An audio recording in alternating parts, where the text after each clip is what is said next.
hindi natin alam kasi may ginawa silang kanal doon. Ayan oh. So hindi natin alam, baka ipatong dito yung culvert imbornal. Pero yun nga, nagtanong tayo. Ayan ito. Pero nagtataka tayo, may ano na pala, segmental blocks, baka para yan dito sa gilid, continuation nila dito. Ayan.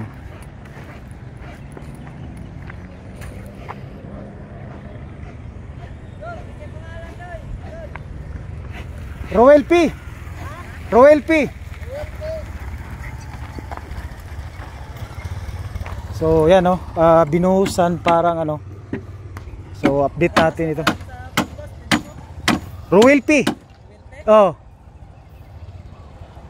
So ayan mga kapatid no. So nung nagdaan tayo dito, kunti pang ito, malalim na no. So ito pala yung mali, parang slab foundation niya no ng modular segmental blocks. Ayan no.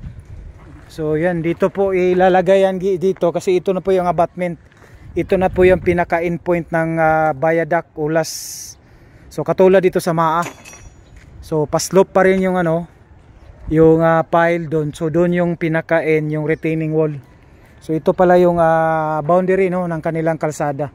So yan, nasa mahigit 10 feet yata yan no, yung taas, o 8 feet. So ayan, ito nang update dito ngayon no. So ito na yung update, bubuhusan nila yan. Yan po yung slab foundation nila para sa ito. Magsisimula na sila dito pag pangalan nito mga kapatid, gagawin itong kalsada dito na matambakan na ito. So dito pa lang na portion ng diri boss, wala pa boss. Wala pa na. Unahon sana. Oh, so doon muna sa kabila, ang dito wala pa. So yan na po yung kalsada, ito na po yung pinaka ano po ng viaduct. Ayan. So update lang tayo mga kapatid no. So dito, ito na yung ano, parang wall dito sa gilid no. Ayan. So kasi dito sa tinatayuan natin, ayan oh, ayan yan po yung ano, gilid ng viaduct. So ito, libre na itong ano, baka tatanggalin pa itong mga poste dito sa gilid kasi yun po yung ano, sakop po ng kalsada dito sa may ulas viaduct. So quick tayo mga kapatid no? Maraming salamat oh, hanggang sa muli no, sa ating pagbabalik no, sa update natin dito sa viaduct. So doon sa ano, doon sa may malapit sa highway, naglagay na sila ng matting foundation. So parang i-connect na yata yung poste. So hindi lang natin na-videohan sa ilalim yung mga tao doon kasi nagtatrabaho. So kumuha lang tayo dito sa labas sa ibabaw. So ongoing na rin yung ano doon, yung pangalan doon, yung kumbaga tinitibag nila yung binabaon nila no, na para madugtong yung poste.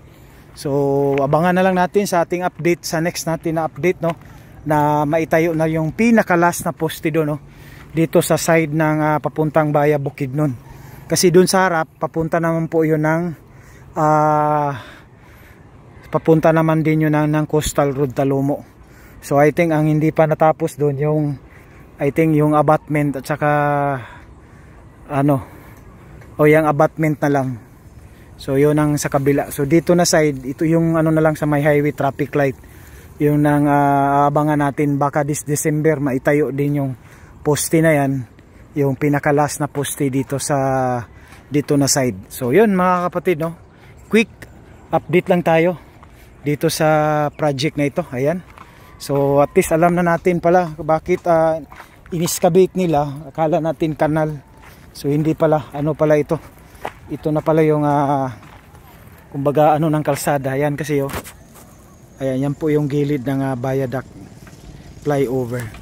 So pag natapos yan lahat, papailan ito ng ito segmental modular blocks. Ayan, dyan po sa gilid. So tatambakan nila dito. So may mga proseso pa sila dito. Hindi natin alam kung ano pa. Kasi dun sa MAA flyover, may mga RC pylon, may mga pilote, may mga poste pa na ibinaon doon. So ito po yung update dito. So dito sa pinakain, no, so dudugtungan pa nila yan, no, para sa retaining wall. Ayan. So maraming salamat. God bless you all as you watch. Bye bye. So dito may mga tambak na. Ayan po. So ayan. Thank you. God bless.